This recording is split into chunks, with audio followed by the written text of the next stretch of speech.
আপনাকে কি করে ভালো না বাসি ইয়া রাসূলুল্লাহ। যখন আপনি আমাকে ভালোবেসেছেন সেই 1400 বছর আগে, যখন আপনি আমাকে মিস করতেন, আশা করতেন যেন আমার সাথে দেখা করতে পারেন, অথচ তখনও আমি জন্মই হইনি। সেদিন সাহাবীরা আপনার চোখে পানি দেখে বলল, ইয়া রাসূলুল্লাহ, আপনি কাঁদছেন কেন? আপনি বললেন, আমার ভাইদের খুব দেখতে ইচ্ছে করছে। সাহাবীরা বললেন, আমরা কি আপনার ভাই নই ইয়া রাসূলুল্লাহ? আপনি বললেন, না, তোমরা আমার সাহাবী।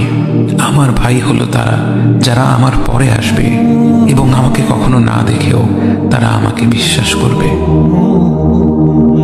মৃত্যু শয্যায় শুয়ে আপনার অন্তরে এই চিন্তা ছিল যে আমাদের পরিণতি কি হবে।